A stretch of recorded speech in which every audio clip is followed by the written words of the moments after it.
Hello guys, ഇപ്പോൾ നിങ്ങൾ കണ്ടുകൊണ്ടിരിക്കുന്ന പട്ട, ഏലക്ക, ഗ്രാമ്പ്, തക്കാളി, പുതിന ഇല, റമ്പ ഇല, ഇഞ്ചി, വെളുത്തുള്ളി, സവാള, ക്യാരറ്റ്, ബീൻസ്, പച്ചമുളക്, നാരങ്ങ, ചൂടുവെള്ളം, പിന്നെ ബാസ്മതി റൈസ്. എന്താണ് നമ്മൾ ഉണ്ടാക്കാൻ പോകുന്നതെന്നല്ലേ? യെസ്, നമ്മൾ ഉണ്ടാക്കാൻ പോകുന്ന ഒരു വെജിറ്റബിൾ റൈസാണ്.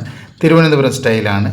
നമ്മൾ ചട്ടി എടുത്ത് അടുപ്പിൽ വെച്ചിട്ട് നമ്മൾ പട്ട, ഏലക്ക, ഗ്രാമ്പ് എല്ലാം അതിലോട്ട് തട്ടുകയാണ്, എണ്ണ ഒഴിച്ചതിന് ശേഷം കേട്ടോ. അപ്പോൾ അതിന് ശേഷം നമ്മൾ അരിഞ്ഞു വെച്ചിരിക്കുന്ന സവാള എടുത്ത് അങ്ങോട്ട് തട്ടിയിരിക്കുകയാണ്. നല്ല രീതിയിൽ നമ്മൾ അങ്ങോട്ട് വഴറ്റുകയാണ്. ഇത് പെട്ടെന്ന് വഴണ്ട് കിട്ടാൻ വേണ്ടി ഞാൻ പൂരം ഉപ്പും ആഡ് ചെയ്തിട്ടുണ്ട്. പിന്നെ നമ്മൾ അരിഞ്ഞു വെച്ചിരിക്കുന്ന അല്ലെങ്കിൽ നമ്മൾ ചതച്ച് വെച്ചിരിക്കുന്ന ഇഞ്ചിയും വെളുത്തുള്ളി അതിലോട്ട് തട്ടുകയാണ്. അതിനുശേഷം തക്കാളിയും തട്ടിയിട്ട് പച്ചമുളക് ഇടുകയാണ്. പച്ചമുളകിന് ശേഷം നമ്മൾ ഇടുന്നത് ബീൻസാണ് കേട്ടോ. ബീൻസ് അരിഞ്ഞു വെച്ചിരിക്കുന്ന ബീൻസും ക്യാരറ്റുമായിട്ട് അങ്ങോട്ട് ഒരുമിച്ച് തട്ടുകയാണ്. തട്ടിയിട്ട് നല്ല രീതിയിൽ വഴറ്റുകയാണ്. എന്നിട്ട് ഇതേപോലെ 4 കുപ്പി വെള്ളം നമ്മൾ അങ്ങോട്ട് ഒഴിച്ചു കൊടുക്കുകയാണ്. ചൂടുവെള്ളമാണ്, പ്രത്യേകിച്ച് ശ്രദ്ധിക്കുക കേട്ടോ. അപ്പോൾ ചൂടുവെള്ളം ഒഴിച്ചതിന് ശേഷം നമ്മൾ 1 സ്പൂണ് ഉപ്പ് ആവശ്യത്തിനുള്ളത് ഇട്ടിട്ട് റമ്പ ഇല ഇടുകയാണ്. റമ്പ ഇല ഇട്ടതിന് ശേഷം ഒന്ന് മിക്സ് ചെയ്ത് കൊടുക്കുക. ഒരു 10 മിനിറ്റ് അടച്ചു വയ്ക്കുക. അതിനുശേഷം നമ്മൾ ഒരു പാതി നാരങ്ങ എടുത്ത് പിഴിഞ്ഞു കൊടുക്കുകയാണ്. കാര്യം നാരങ്ങയുടെ ഫ്ലേവർ നല്ലതാണ്. അപ്പോൾ അതിന് ശേഷം നല്ല വെട്ടിത്തിളയ്ക്കുമ്പോൾ അതിൻ്റെ ഒരു വാസന വേറെ ഒന്നാണ് കേട്ടോ.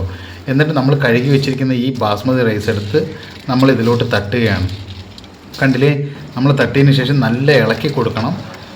കറക്റ്റായിട്ട് മിക്സിങ്ങിന് ഭാഗമായിട്ട് ഇളക്കി കൊടുത്തിട്ട് ഒരു 15 മിനിറ്റ് അടച്ചു വെച്ചതിന് ശേഷം തുറന്ന് നോക്കുമ്പോൾ നല്ല രീതിയിൽ വെട്ടിത്തിളയ്ക്കും കേട്ടോ.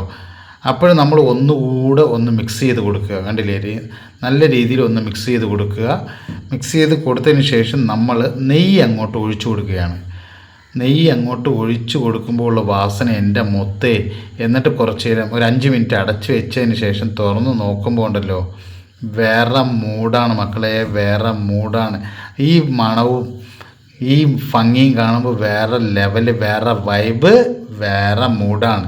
ഇതിന് ശേഷം നമ്മൾ കുറച്ചുകൂടെ നെയ്യ് അങ്ങോട്ട് ഒഴിച്ചു കൊടുക്കുകയാണ്. കണ്ടില്ലേ, അതിനുശേഷം നമ്മൾ ഫ്രൈ ചെയ്ത് വെച്ചിരിക്കുന്ന ഓണിയനും നമ്മുടെ കാഷ്യൂനട്ടും എല്ലാം ഒരുമിച്ച് അങ്ങോട്ട് തട്ടുകയാണ്. കണ്ടില്ലേ, നല്ല രീതിയിൽ അങ്ങോട്ട് തട്ടി വെച്ചതിന് ശേഷം നമ്മൾ നമ്മുടെ പുതിന ഇല അങ്ങോട്ട് ഭംഗിക്ക് വേണ്ടിയും വാസനയ്ക്ക് വേണ്ടിയും നമ്മൾ അങ്ങോട്ട് തട്ടിയിടുകയാണ്. എന്നിട്ട് ഒരു ലോ ഫ്ലെയിമിൽ ഇത് ഇട്ടതിന് ശേഷം നമ്മൾ ഒരു ലോ ഫ്ലെയിമിൽ അടച്ച് വെച്ച് തുറന്ന് നോക്കിയപ്പോഴേ എൻ്റെ മക്കളെ, ഇതെന്തെന്ന് പറയാനാണ് ഞാൻ. അപ്പോൾ നിങ്ങൾ ഇതേപോലെ ട്രൈ ചെയ്യുക. ഞാനും ട്രൈ ചെയ്ത് ഞാൻ കഴിക്കാൻ പോവുകയാണ്. ഡൈനിങ് ടേബിൾ വിളമ്പി വെച്ചിരിക്കുകയാണ്.